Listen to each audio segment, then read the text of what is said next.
Day after day, we're surrounded by the presence of criminals. We're witnesses to the darkest corners of humane behavior where another's suffering becomes someone's satisfaction. Today, we explore the shocking murder of Shelby Von Holt. Shelby Von Holt was born on September 7, 2000, in Fort Wayne, Indiana. She was a bright, outgoing young woman, the second child in a blended family. She loved to dance, sing, and laugh, always the center of any room she walked into. After graduating from Troy Center High School in 2018, she spent 2 years working. Unsure of her long-term path, but leaning toward a career in therapy, she lived independently, sharing happy moments online, especially with her niece Camila.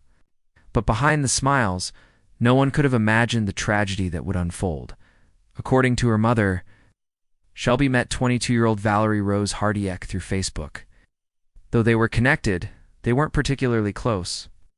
Valerie had a troubled history, rumored mental illness, a difficult childhood, and questionable associations. On June 20, 2021, at 6:48 p.m., a chilling 911 call was made. The woman on the line said she'd been shot. Her name, Shelby Von Holt. She was barely able to speak, but she said one word clearly: Valerie. Police rushed to Shelby's residence and forced entry. Inside, they found her in a pool of blood, barely clinging to life. She had been shot multiple times. Despite the severity of her wounds, she repeated her attacker's name: Valerie. Officers reviewed doorbell footage and quickly identified a person of interest. Meanwhile, they asked the public for help. The next morning, 50 kilometers away in Ohio, a young woman was spotted loitering around a gas station for over an hour. She reportedly tried to glimpse customers' credit card numbers. Earlier that day, a man claimed the same woman had pointed a gun at his back. Police arrived and arrested her without incident.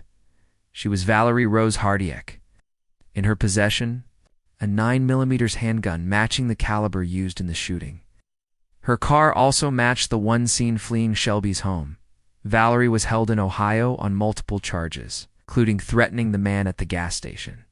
But as Shelby remained in critical condition, her case took a heartbreaking turn. 3 days after the shooting, on June 22, 2021, Shelby passed away. She had endured 4 surgeries and 20 blood transfusions.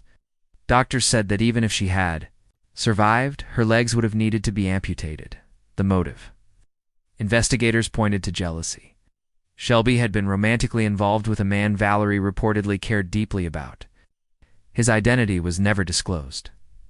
Valerie was eventually extradited to Indiana, where she faced charges for Shelby's murder. During legal proceedings, she entered a plea deal in early 2022, pleading guilty but mentally ill.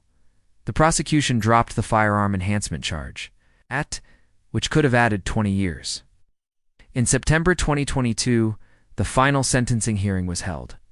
Valerie's defense argued that she suffered severe trauma in her youth, abuse from a stepbrother, the death of her stepmother, and mental instability. They asked for leniency, but prosecutors emphasized the deliberate nature of the crime. Valerie had been on probation at the time. Her criminal record was escalating. She had shown no remorse, even smiling at Shelby's family. During court, Shelby's parents gave powerful victim impact statements. Her father, Toby, said Shelby had just begun to find her way in life. He was haunted by her courage identifying her killer, even in her final moments. He believed Valerie wore her crime like a badge of honor. Toby also emphasized that mental illness doesn't excuse murder. Prisons are full of people with mental health issues, he said. Despite everything, he revealed he had forgiven Valerie, guided by his Christian faith. Shelby's mother, Shauna, remembered her daughter as a princess with a kind heart. She recalled the agony of lying beside her daughter's body in the hospital, unable to help. She shared how Shelby had fought to live, managing to name her attacker twice before slipping away. Shanna didn't want money. She never expected compensation. The grief was too great to be softened by anything material, the judge acknowledged. Valerie's traumatic past, but also her growing criminal history. He cited her premeditation, her flight to Ohio, and her complete lack of remorse. And on that basis, he sentenced 23-year-old Valerie Rose Hardiek to the maximum penalty, 65 years in prison.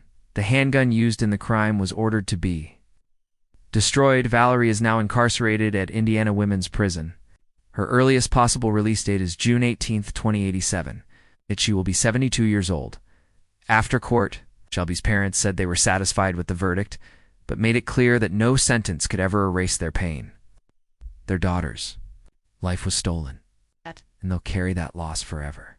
This case is especially notable because Shelby, despite her fatal injuries, identified her killer.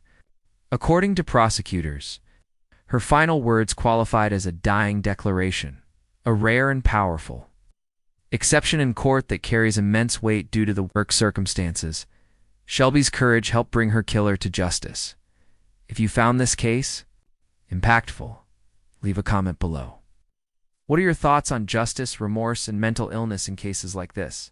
Don't forget to like, subscribe, and share this video. Your support helps us uncover more stories like this, real, raw, and unforgettable.